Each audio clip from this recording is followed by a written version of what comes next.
The prairie wind moved like a living thing, sweeping across the open land and brushing through Clara's tangled hair. Dust clung to her skirt, her boots were torn at the seams, and her throat burned from the dryness of the road. She hadn't spoken to another soul in nearly 3 days, and her voice felt like a memory. When she saw smoke curling from a chimney in the distance, she hesitated. It wasn't fear exactly, more like disbelief that there could still be kindness left anywhere in the world. The house stood quiet against the vastness of the plains, its wood sun-bleached and worn. A few cattle grazed lazily behind the fence, and the sound of a hammer striking echoed faintly from the barn. She stopped at the gate, clutching the strap of her old canvas bag. Her stomach ached, her knees trembled. When she finally worked up the courage to call out, the word came out as a rasp.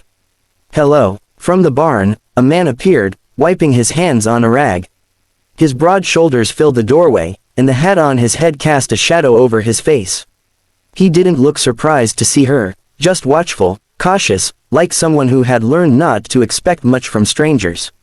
"You lost?" he asked. His voice was low, rough like gravel but not unkind. She swallowed hard. "Just thirsty." He nodded once, then motioned her forward. "Water pumps over there. Go on." Her legs nearly gave out with relief as she stumbled toward the pump. The water came up cold and clean, and she drank until she coughed. He waited in silence, arms crossed. When she finally stood straight again, he handed her a tin cup. "Better that way," he said. "Don't drown yourself." For a moment, she almost smiled. Almost. He studied her, his eyes catching every detail, the torn hem of her dress, the bruises faintly visible on her wrists, the way she flinched whenever his dog barked. "Name's Luke," he said after a pause. "This here's my ranch, ain't much, but it's home." She hesitated. "Clara." Her voice cracked on her own name, as if it had been too long since anyone had asked. "Well, Clara," he said, tipping his hat slightly. "Sun's near settin'. Ain't safe to travel the plains at night. You can stay in the barn if you want." Her first instinct was to refuse. She'd learned what happened to girls who accepted help from men they didn't know. But something in his tone, steady, without demand, made her believe he meant it. So she nodded. Inside the barn, the scent of hay and horses filled the air. The animals shifted softly, calm and curious. One old gray mare pressed her nose against Clara's shoulder, and the simple gesture nearly undid her. She sank down onto a pile of hay, the exhaustion of the road pressing down on her like a weight she couldn't hold anymore. Through the cracks in the wall, she saw the sky blaze with sunset. Reds and gold streaked the horizon, and for the first time in months, she felt something that almost resembled peace. That night, she couldn't sleep. Every creak of the wood, every distant coyote's howl made her heart leap. Her fingers traced the photograph in her bag, a young girl with her father before everything fell apart. His face in the picture looked kind, but the memory behind it wasn't. She pressed it to her chest until tears soaked through the paper. Luke sat on his porch outside, listening to the wind hum through the grass. He'd spent years alone on that ranch, ever since the fever took his wife and son. The quiet had been his companion, sometimes gentle, sometimes cruel. But now, hearing someone else breathing in the barn made the place feel different. Alive in a way it hadn't been in years. When dawn came, the sun spilled over the hills in a flood of gold. Clara was already awake, sitting cross-legged on the floor. Her eyes were puffy but clear. When Luke appeared at the door with a plate of biscuits and a cup of coffee, she startled, then quickly stood. "Didn't mean to scare you," he said gently, holding out the plate. "Breakfast. You'll work better with something in your stomach." She hesitated, then accepted it with both hands. "I don't have money." He shrugged. "Didn't ask for any." They ate in silence, the sound of morning filling the space between them, the horses snorting, chickens clucking, the wind soft through the fence posts. After she finished, Luke leaned against the rail and studied her again. "You plan on keeping on down the road?"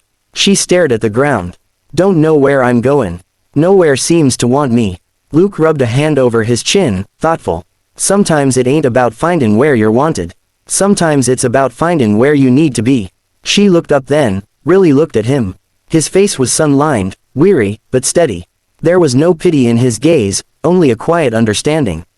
He offered her work, small things at first. Mending a fence, feeding the chickens, sweeping the porch. She worked silently, careful not to take up too much space. Luke never hovered, never pushed. He gave her distance, but she could feel his quiet watchfulness, the same way you feel warmth from a nearby fire. One afternoon, while fixing a saddle strap, she nicked her finger and muttered something under her breath. Luke glanced over from where he was chopping wood. "You all right?" She nodded quickly, hiding her hand.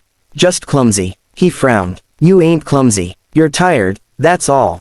The words shouldn't have meant anything, but they did. She felt something tight in her chest loosen, just a little. That evening, the sky burned orange again. Clara sat on the fence rail, staring at the horizon. The photograph rested in her lap. Luke came over quietly and stood beside her. "Who's in the picture?" he asked, his tone soft. She hesitated before answering. "My father." Before he changed, her voice dropped lower. "He used to tell me I wasn't worth keepin'. Said I'd just bring him trouble. Guess he was right." Luke's jaw tightened. He looked out at the prairie for a long moment before speaking. "He was wrong, Clara." She gave a small, bitter laugh. "Every man I've met since then proved him right." He turned toward her. "You ever seen a horse after it's been beaten?" She nodded slowly. "Yes. Takes a long time before it'll let anyone near again," he said. "You can feed it, talk to it, but it won't trust you till it's ready. Doesn't mean it's weak, means it remembers, and rememberin' don't make it broken." For a moment, the world seemed to go still.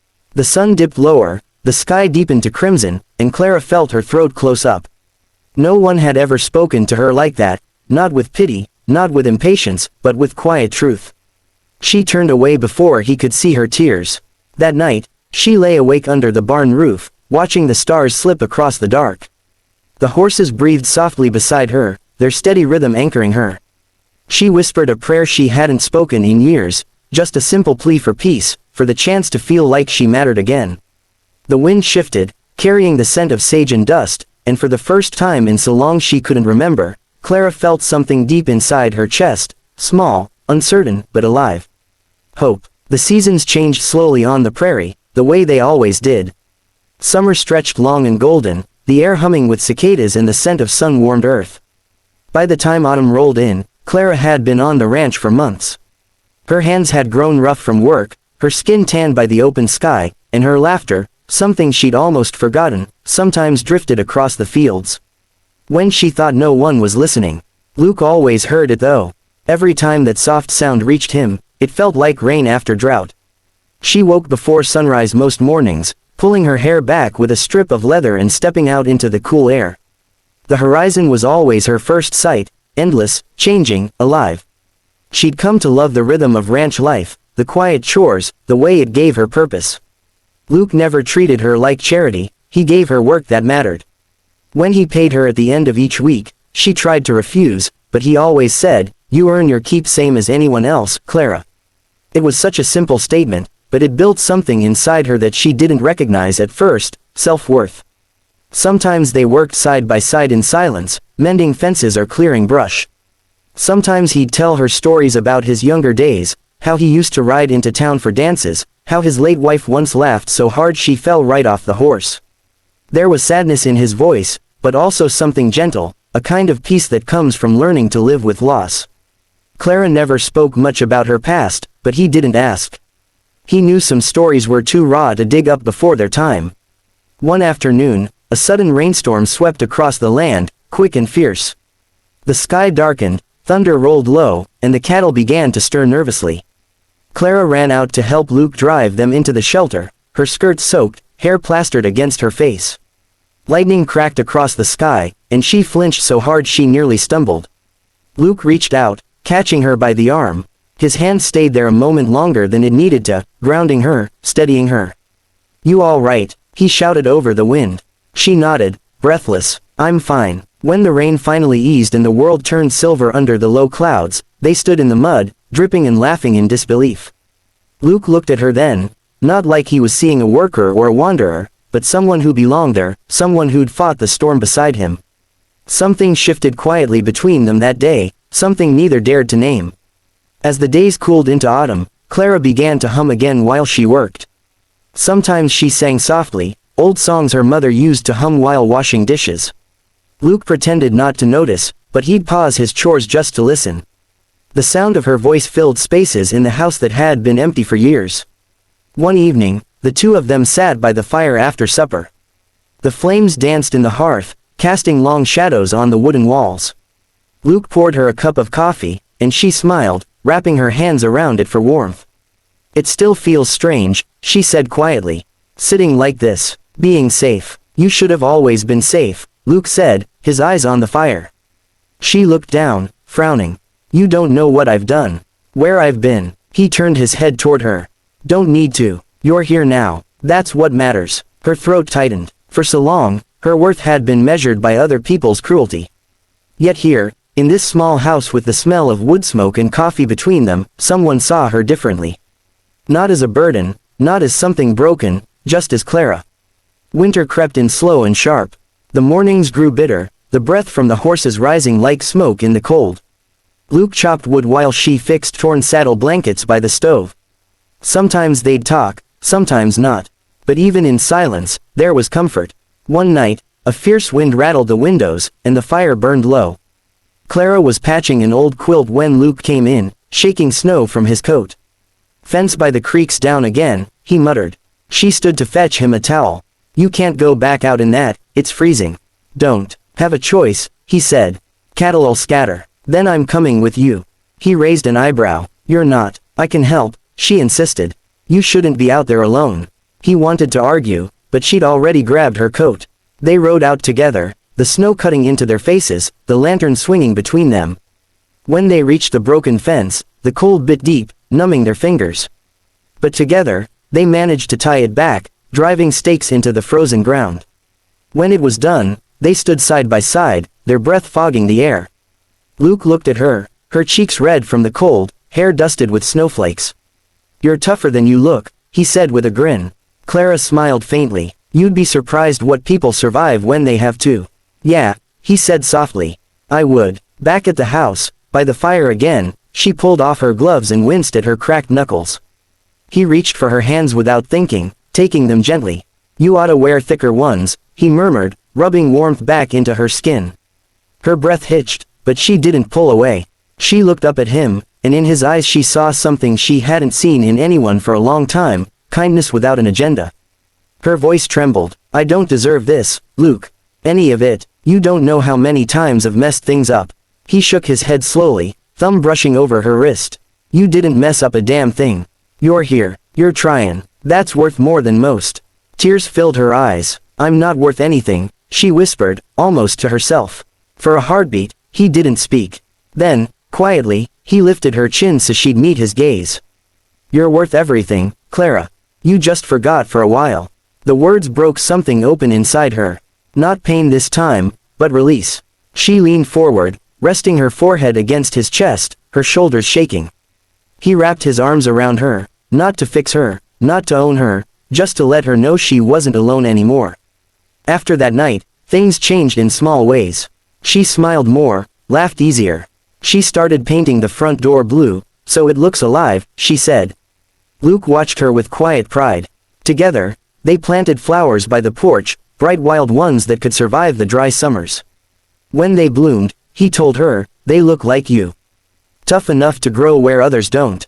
Spring brought color back to the land, and to their lives. The ranch that had once been silent now rang with soft music and conversation. Sometimes, Luke would find Clara sitting by the fence at dusk, her face turned toward the sunset. One evening, he joined her there. "Funny," she said, her voice gentle. "I used to think I was broken beyond fixing." He smiled, the fading light soft on his face. "You weren't broken," he said. "You were just waiting for someone to remind you you're whole." She looked at him, eyes shining. "Thank you, Luke." He shook his head with a faint grin. "Don't thank me, Clara. You did the hard part yourself." The prairie stretched endlessly before them, the sky painted in gold and violet. For the first time in her life, Clara didn't wonder what came next. She just breathed. The wind brushed through the grass, the stars began to appear one by one, and the world felt quiet, not the lonely kind of quiet, but the peaceful kind. In the soft twilight, Luke reached for her hand. This time, she didn't flinch. She held it back, steady and sure, as the last of the light faded into night.